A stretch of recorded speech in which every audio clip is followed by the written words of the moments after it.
And resting on the desk is the latest book right now that we're discussing on this program from our next guest. How to Write a Funny Speech for a Wedding, Bar Mitzvah, Graduation, and every other event you didn't want to go to in the first place.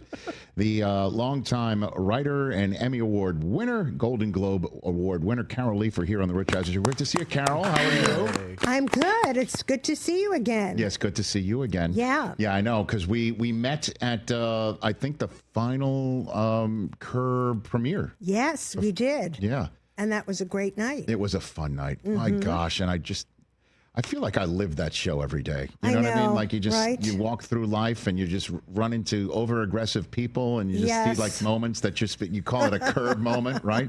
Well, I miss it, because I worked on the show. I tried everything to get Larry David to keep going.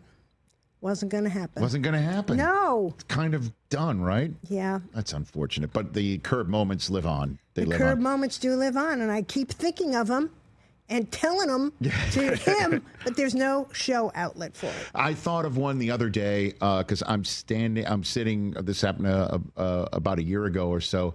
I'm sitting at one of my kids' plays, and the one of the directors of the play asked parents to stand up to whoever parents were participating in the behind the scenes to make the play happen. Yeah. I had nothing to do with the play. I almost thought of standing up, and that sounded like a Curb moment, like Larry getting pissed off, or somebody getting pissed off that they're taking advantage of soaking in the moment. How do you call someone out for that sort of thing? Yes, that is a very good Curb moment. He always liked stories from real life that would give you an edge in your pitch. Like, for example, something we used in the show was when I had an Audi and I would take it in for service, they always had these great little cakes, these nothing bunt cakes there.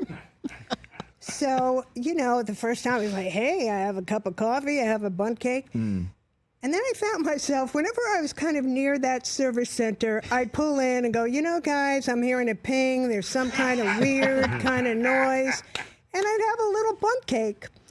So, of course, we used that in Curb. Larry changed it to licorice, that he really liked the licorice at this car service thing. But whenever you said something happened to me, Larry would immediately 10 points up. That raises it to the level of consideration to work their way. You work it into a script. And usually for selfish purposes. Oh, yeah, sure. Yeah.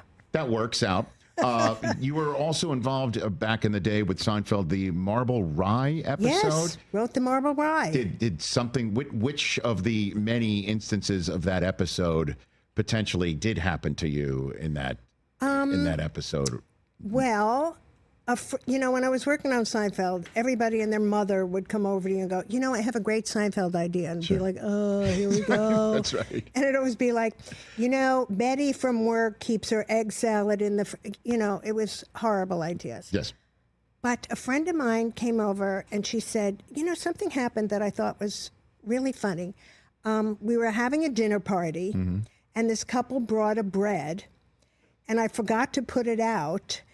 And I noticed at the end of the night, they took the bread back. So that's another thing I said to Jerry and Larry, this is a real life story, and they loved it. So we made it into the Marble Rye. I was a big fan of Costco way back then. So in that story, Kramer buys giant sizes of things like beefaroni. We couldn't use the word beefaroni. They wouldn't let us, so it became beefarino. And he feeds it to his handsome cab horse, Rusty, who then has terrible flatulence. Yes, thanks for remembering.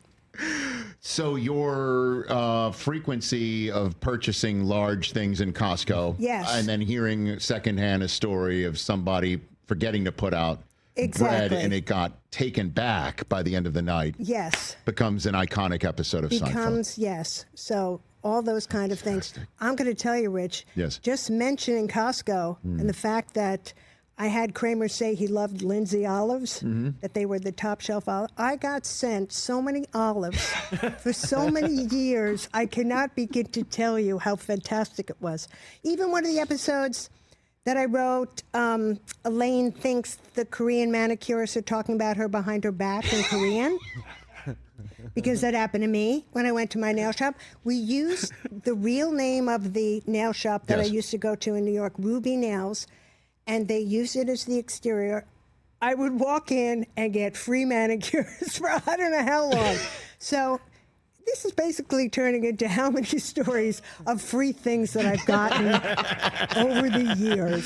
Hey, my audio executive never wears anything he purchases in his entire life. He's like he's a walking swag bag. This guy over there. Kindred spirits. I love it. Absolutely. So did that confirm that the manicurists weren't talking about you behind their back? Because if they started giving you free stuff for being mentioned because you were concerned about being talked about behind your back. They were just so happy that the name of the shop was in the episode. It didn't matter if they were talking about me behind their back, which they probably were. It was a lot of laughing when I was in there. I don't think it was about my nails. So I guess it was not a spite nail shop either.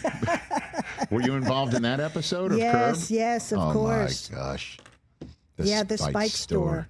That is so damn funny. I've got Carol Leifer here on the Rich Eisen Show. We'll get to your book in a second. Of the years that you did stand-up as well, I think you made 25 appearances on Dave's show, to say the least. The Tonight Show as well, and your own specials. Anybody you opened up for in your career that stands out for you, Carol Leifer? Hold on to your hat. Okay. I opened for Frank Sinatra. Okay. Is that crazy? Francis Albert Sinatra. Yes. In Las Vegas, was it? In Las Vegas at Bally's. And, wow, it's a funny story how I got it. I was working with an agent who promised me the moon. Cut to 6 months later, I'm doing stand-up at Ground Round restaurants on the Jersey Turnpike. Oh, yes. Right? You could not hear my jokes because the sound of the peanut shells thrown out on the floor. Yeah. I kept saying to him, where's the big gigs? He kept saying, I'm working on Frank. I'm working on Frank. And I was like, who, Frank Stallone? I mean, come on, what's happening here? And then sure enough, I was working on a cruise ship. And you know it, back in the day, if you got a phone call on a cruise ship, something major. Something's up. Yeah. It's usually not good either. Exactly. Ship to shore. Right. And he got me the Frank Sinatra gig. And I got to tell you, to this day, it's the greatest moment of my career. What a gentleman. He would bring me back out before he would perform and introduce me. He did say some cryptic things, though. Like when he would, bring me back out, he once said, that was Carol Leifer. I wish my mother had been that funny. I wouldn't have had to work so hard. The summer wind came rushing in. Yeah, yeah. And then another time he said, that was Carol Leifer. She's big. She'll knock you over for the phone. What? I don't get that. But I'm sure everybody was laughing. They were laughing. Because it was Frank being funny. Yes, exactly. She'll knock you over for the phone. How'd all these people get in my room? Oh, my gosh. At Bally's. At Bally's. Oh, man. Post Sands, I guess. That was the Sinatra at the Sands is the greatest of all time. Yeah. Oh, my gosh. Pretty great. Pretty great indeed. All right. So what gave you the idea of writing how to write a funny speech for a wedding, bar mitzvah, graduation, and every other event you didn't want to go to in the first place? Yes. I wrote this with my writing partner, Rick Mitchell. As a public service, Rich. Couldn't take it anymore. What's the it?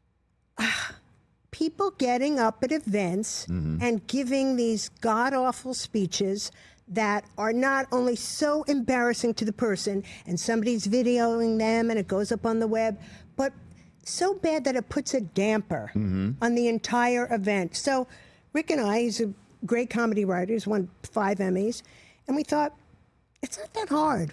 We can tell people in a short and sweet way how to not only give a good speech, but incorporate some humor in there and give them some basics.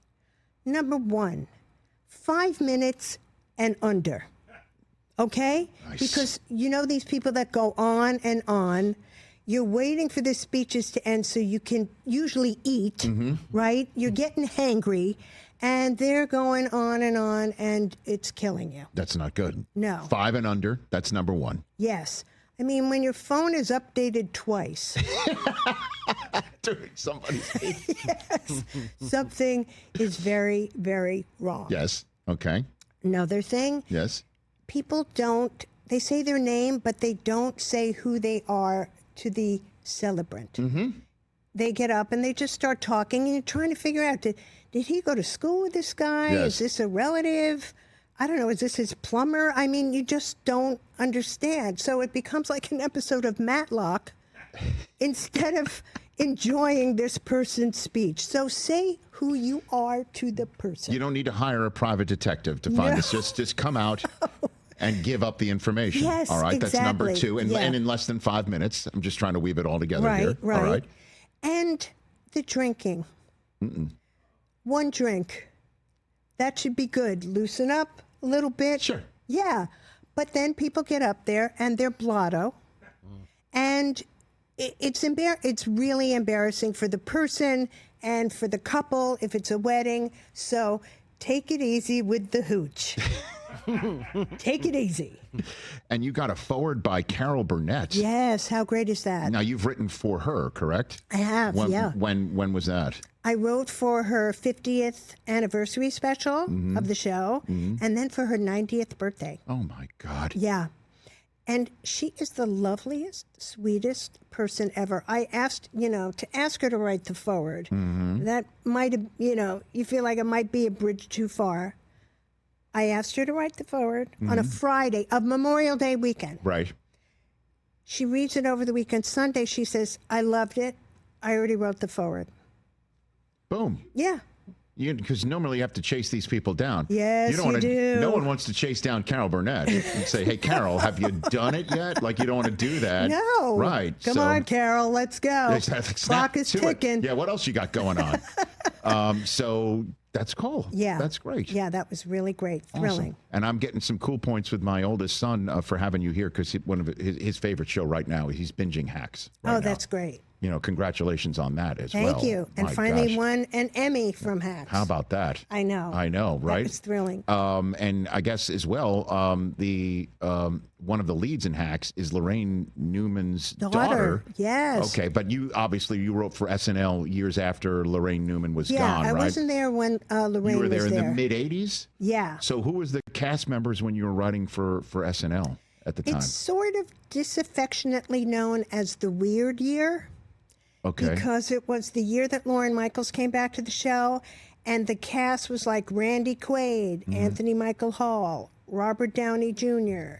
Was kind of a strange mix of people. Pre-Dana Carvey? Pre-Dana Carvey. Okay. Yeah. But I still got a lot of sketches on. It was great fun. And, it's kind of a comedy boot camp because they really work you hard there. I bet. And you always have to produce. So I'm glad that was my first writing job, because kind of every show after that has seemed sort of way easier. Right, for sure. How to write a funny speech for a wedding, bar mitzvah, graduation, and every other event you didn't want to go to in the first place.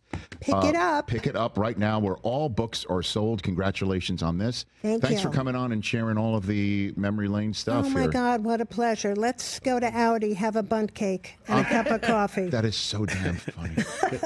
Gosh, because there are times when you'll just lie to get something that you want. It's not a lie if you believe it. Exactly. To use that phrase from back in the day. That's right. Carol Leifer, at Carol Leifer on Instagram. Thank you for being here, and everybody go buy the book right now.